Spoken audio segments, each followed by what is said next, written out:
আসসালামু আলাইকুম রহমতুল্লাহ। সম্মানিত ভিউয়ার্স, আজকে ধর্মীয় একটি টপিকস ঘুষের কুফল শিরোনামে কিছু আলোচনা করার চেষ্টা করব ইনশাআল্লাহ।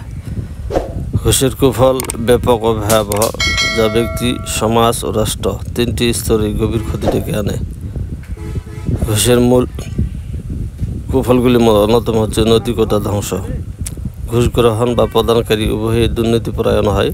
এটি মানুষের ভিতরে সততা, আমানতদারি ও আল্লাহর ভীতি নষ্ট করে দেয়। আল্লাহর গজব ও লানত ডেকে আনে।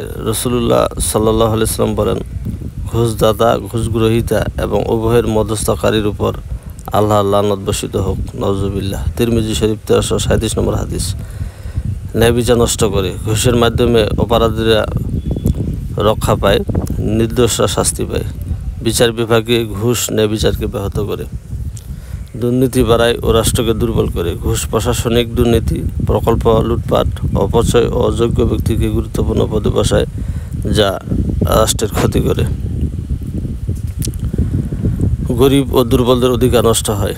যাদের ঘুষ দেওয়ার সামর্থ্য নেই তারা চাকরি, সেবা বা ন্যায্য অধিকার থেকে বঞ্চিত হয়। সমাজে হিংসা, অসন্তোষ ও বৈষম্য তৈরি হয়। ঘুষের মাধ্যমে অনৈতিকভাবে ধনী হওয়া মানুষদের দেখে সমাজে হিংসা ও বৈষম্য সৃষ্টি হয়।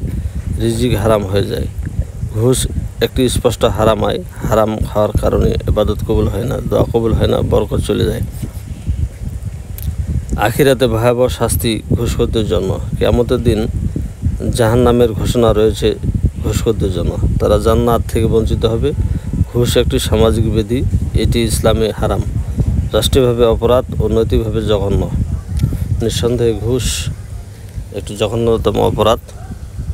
ঘুষের কারণে আজকে আমাদের দেশে অনেক যোগ্যতা সম্পন্ন ব্যক্তি চাকরি পায় না, তার ন্যায্য হক থেকে বঞ্চিত হচ্ছে। অযোগ্যরা টাকার বলে দেশের বিভিন্ন ধরনের গুরুত্বপূর্ণ পদে সমাসীন হচ্ছে। ফলে দেশের ভিতরে অরাজকতা, দেশের ভাবমূর্তি নষ্ট হচ্ছে এবং বেকার লোকদের হাতে দেশ চলে যাচ্ছে, যেটার প্রভাব দেশ, সমাজ, জাতি, রাষ্ট্র সবাইকে ভোগ করতে হয়। নিঃসন্দেহে এটি জঘন্য কাজ। আমরা চাই ঘুষ মুক্ত একটি সুন্দর শান্তিপূর্ণ বাংলাদেশ। ঘুষের কুফল থেকে আমরা সবাই দূরে থাকি। এটি একটি জঘন্যতম কাজ। ধর্মীয় দিক থেকে হারাম, সামাজিক দিক থেকেও ঘৃণিত, ধিক্কারজনক, নিকারজনক একটি কাজ। কাজেই যারা যোগ্যতা সম্পন্ন রয়েছেন তারা যোগ্যতার ভিত্তিতে তাদের চাকরি হোক, এটা আমরা চাই। অযোগ্য লোক যেন টাকার বলে বলিয়ান হয়ে ঘুষের উপর ভর দিয়ে দেশের কোনো পদে চাকরি করতে না পারে। সবাই যেন আমরা সচেষ্ট হই। আজ এ পর্যন্ত। সবাইকে ধন্যবাদ। আল্লাহ হাফেজ।